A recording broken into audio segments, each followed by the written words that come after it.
संस्कृति भारत की असल पहचान है, ऐसा कहना है देश के प्रधानमंत्री नरेंद्र मोदी जी का। लेकिन आज उन्हीं के इस देश में मठ मंदिरों के साथ अन्याय हो रहा है। आप पूछेंगे कैसा अन्याय? आज आपको ये जानकर हैरानी होगी कि राजधानी दिल्ली का कालका जी मंदिर सरकार के अधीन है, लेकिन जामा मस्जिद पर सरकार का कोई अधिकार नहीं। महाराष्ट्र में सिद्धि विनायक मंदिर हो या फिर हाजी अली की दरगाह, राजस्थान में ब्रह्मा का पुष्कर मंदिर हो या फिर अजमेर शरीफ की दरगाह, कश्मीर में वैष्णो देवी धाम हो या फिर हजरत बल की दरगाह, बेशुमार दौलत से भरे भारत के जितने भी अमीर मंदिर हैं, उन सब पर सरकार का कंट्रोल है। और इसी कंट्रोल के लिए बकायदा 35 कानून आजाद भारत के समय से बने हुए हैं। लेकिन देश की किसी भी मस्जिद, मजार, दरगाह और गिरजाघर पर न ही केंद्र का और न ही किसी राज्य सरकार का कंट्रोल है। मंदिरों से जुड़ी 1 लाख करोड़ की प्रॉपर्टी पर सरकार का कब्जा है, लेकिन मस्जिद और चर्च के 1 रुपए पर भी सरकार का कोई हक नहीं। अब तक मंदिरों से करोड़ों का चढ़ावा वसूलने वाली सरकारें मस्जिद और चर्च पर लगाती आई है। और अब सरकार के इसी कंट्रोल को सुप्रीम कोर्ट में चुनौती दी गई है, जिस पर सुनवाई करते हुए कोर्ट ने अपनी बात रखने के लिए सरकारों को 4 हफ्ते की मोहलत दी है। अब आप ये सोचिए, मठ मंदिर जो हिंदुओं के लिए सदैव आस्था, ज्ञान और अध्यात्म का केंद्र रहे हैं, अगर उन्हें सरकार के कंट्रोल से मुक्त कर दिया जाए तो क्या भारत की सनातन तस्वीर बदल जाएगी? किस प्रकार लोगों का धार्मिक विकास होगा? गौशाला, व्यायामशाला, विवाहशाला, गुरुकुल और वेदशाला का निर्माण भारत के उत्थान में कितनी बड़ी भूमिका निभा सकते हैं? इस विषय पर नेता और सुप्रीम कोर्ट के वकील अश्विनी कुमार उपाध्याय का ये पूरा वीडियो देखिए। भारत में मठ मंदिरों को कंट्रोल करने के लिए 35 कानून हैं, लेकिन मजार, दरगाह, चर्च, मस्जिद को कंट्रोल करने के लिए एक भी कानून नहीं है। उन 35 कानूनों को मैंने सुप्रीम कोर्ट में चैलेंज किया है। केंद्र सरकार के अलावा सभी राज्य सरकारों को हमने पार्टी बनाया है। आज सुप्रीम कोर्ट में सुनवाई के बाद सुप्रीम कोर्ट ने केंद्र को और राज्य को 4 सप्ताह का समय दिया है। ये मामला कई सालों से पेंडिंग पड़ा हुआ है, लेकिन न तो केंद्र सरकार ने अपना काउंटर फाइल किया, न किसी राज्य सरकार ने काउंटर फाइल किया। इसलिए अब सुप्रीम कोर्ट ने फाइनली 4 सप्ताह का समय दिया है। उन्होंने कहा है कि 4 सप्ताह के अंदर अपना स्टैंड क्लियर करिए। यदि 4 सप्ताह में आप कोई काउंटर नहीं फाइल करेंगे तो हम ये मान लेंगे कि आपको इस मामले में कुछ नहीं कहना है। हमने अपने पीआईएल में कहा है कि मठ मंदिरों को कंट्रोल करने के लिए 35 कानून चल रहे हैं भारत में, लेकिन मस्जिद और चर्च को कंट्रोल करने के लिए एक भी कानून नहीं है। 4 लाख मठ मंदिर सरकार के कंट्रोल में है, लेकिन एक भी चर्च और एक भी मस्जिद सरकार के कंट्रोल में नहीं है।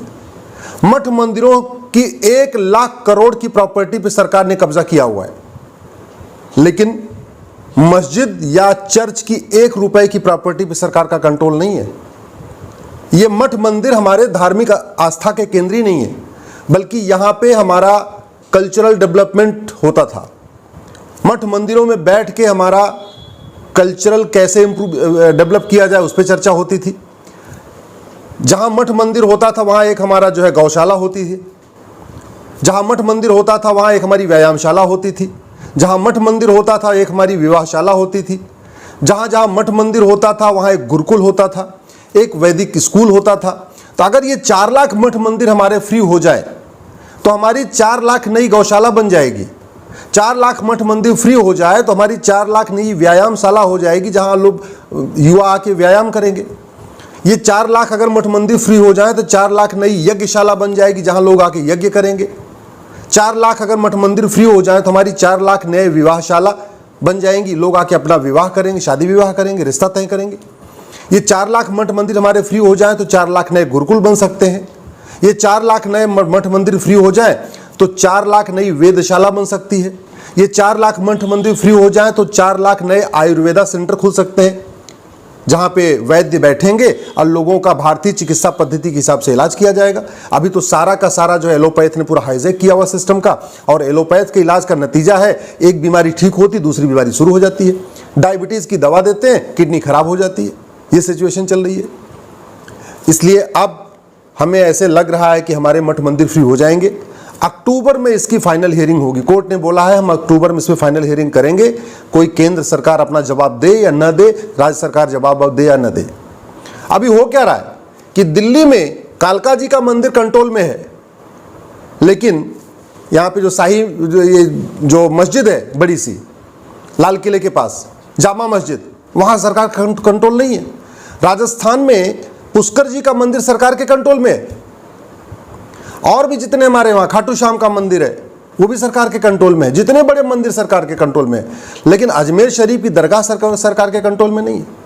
कश्मीर में वैष्णो देवी जी का मंदिर सरकार के कंट्रोल में है, लेकिन वही हजरत बल की दरगाह सरकार के कंट्रोल में नहीं है।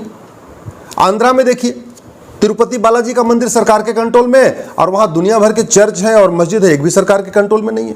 केरल में पद्मनाभ स्वामी सरकार के कंट्रोल में है, वहाँ कई सारे चर्च हैं, मस्जिद सरकार के कंट्रोल में नहीं है। तो अगर आप पूरे देश में देखें, जितने भी मठ मंदिर, जो प्रमुख मठ मंदिर हैं जहां अच्छा चढ़ावा आता है, वो सारे सरकार के कंट्रोल में है। मुंबई में देख लीजिए, सिद्धि विनायक का मंदिर सरकार के कंट्रोल में है, हाजी अली की दरगाह सरकार के कंट्रोल में नहीं है। तो जहां जहां चढ़ावा आता है वो सारा चढ़ावा सरकार ले लेती है, राज्य सरकारें ले लेती हैं, और लेके कर क्या रही हैं? पॉलिटिकल पार्टियों का वहां सेंटर बना हुआ है। हमारे मठ मंदिर इस समय पॉलिटिकल पार्टियों के सेंटर बने हुए हैं, वहां पे नेताओं ने अपना कब्जा किया हुआ है। बेचारे जो वहां पे पूजा पाठ करते हैं वो तो वहां असहाय हैं, वो तो देख रहे हैं। आप हिमाचल में देख लीजिए, ज्वाला जी का मंदिर सरकार के कंट्रोल में है, और भी जितने भी हमारी माताओं जो देवियों के मंदिर सरकार के कंट्रोल में है। कलकत्ता में यही सिचुएशन है। उत्तर प्रदेश में देख लीजिए, विंध्याचल का मंदिर सरकार के कंट्रोल में है, काशी विश्वनाथ सरकार के कंट्रोल में है, मथुरा जन्मभूमि सरकार के कंट्रोल में है। तो पूरे देश में जितने हमारे प्रमुख मठ मंदिर हैं जहां ठीक से लोग आते हैं दर्शन करने, चढ़ावा देते हैं, वो सारे सरकार के कंट्रोल में है। और इसकी वजह से बाकी जो हमारे मंदिर हैं वो अव्यवस्थित हो रखे हैं।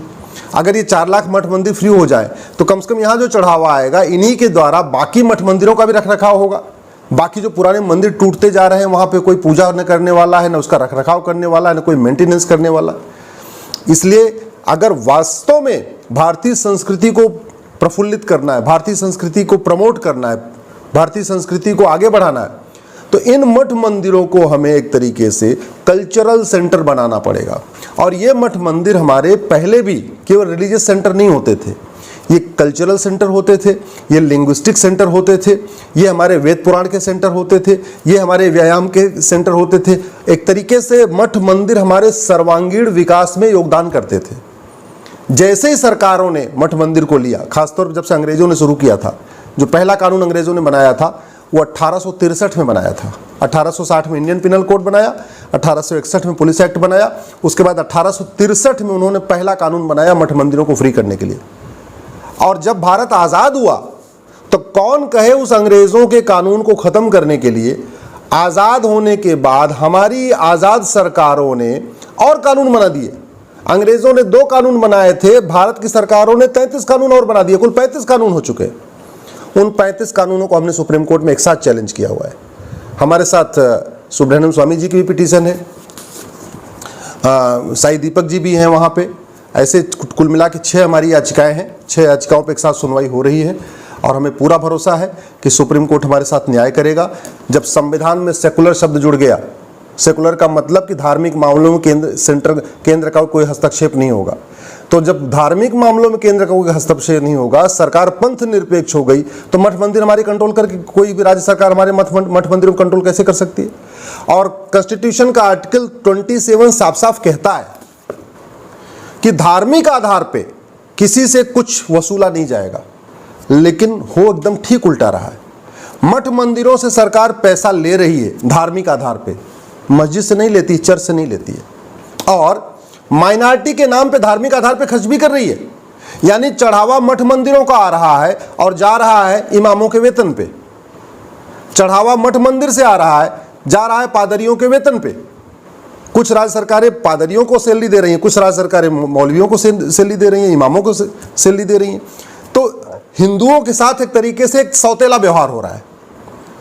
एक तो मठ मंदिर कंट्रोल किया हुआ है, जिसकी वजह से जो हम वहाँ पे गौशाला बन सकती थी, वेदशाला बन सकती थी, गुरुकुल बन सकता था, वैदिक स्कूल बन सकता था, व्यायामशाला बन सकती थी, योगशाला बन सकती थी, वो हमारा मामला ठप पड़ गया। दूसरा, उसी पैसे से माइनॉरिटी के नाम पे अल्पसंख्यक छात्रों को वजीफा दिया जा रहा है, मौलवी मौलाना को वेतन दिया जा रहा है, तो एक तरीके से कन्वर्जन भी कराया जा रहा है। हो क्या रहा है? एक गरीब हिंदू रहता है, उसके बगल में गरीब मुस्लिम रहता है, गरीब ईसाई रहता है। तीनों बच्चे स्कूल में जा रहे हैं, तीनों की सिचुएशन एक जैसी है। जो हिंदू का बच्चा है उसको वजीफा नहीं मिलेगा, लेकिन जो मुस्लिम और क्रिश्चियन का बच्चा है उसको वजीफा मिलेगा। तो गरीब कहते नहीं मरता क्या न करता, गरीब हिंदू क्या करता है, अपने एडमिशन के समय रिलीजन वाले कॉलम में हिंदू की बजाय वो क्रिश्चियन या मुस्लिम लिख देता है, जिससे उसको भी वजीफा मिलना शुरू हो जाए। तो पैसा किसका? मठ मंदिरों का। दिया किसको जा रहा है? क्रिश्चियंस को, मुस्लिम्स को। नुकसान क्या हो रहा है कि वो गरीब हिंदू अपने आप को कन्वर्ट कर ले रहा है उस वजीफा के चक्कर में। तो एक तरीके से मठ मंदिरों के पैसे से स्टेट स्पॉन्सर्ड कन्वर्जन हो रहा है, धर्मांतरण भी हो रहा है। ये मठ मंदिर फ्री होंगे तो धर्मांतरण पे बहुत हद तक लगाम लगेगी। और सबसे इंपॉर्टेंट, भारत की संस्कृति का प्रचार प्रसार होगा, संस्कृति भाषा का प्रचार प्रसार होगा। वेद पुराण गीता रामायण घर घर पहुंचेगी, वेद पुराण व्यायामशाला बनेगी, स्वाभाविक सी बात है, लोगों का स्वास्थ्य अच्छा रहेगा। मठ मंदिर फ्री हो जाएंगे, कम से कम साप्ताहिक रूप से वहाँ इकट्ठा होंगे लोग, वीकली अगर आएंगे, बैठेंगे, सुनेंगे, चर्चा करेंगे, तो स्वाभाविक सी बात है जो कंप्लीट जो हमारा संविधान कहता है, राम राज्य की स्थापना। राम राज्य का मतलब धर्म की जय हो, अधर्म का नाश हो, प्राणियों में सद्भावना हो, विश्व का कल्याण हो। ये तभी हो सकता है जब हमारे 4 लाख मठ मंदिर फ्री हो जाएंगे और वहाँ पे धार्मिक और आध्यात्मिक केंद्र बनेंगे और वहाँ धर्म और संस्कृति का प्रचार प्रसार होगा।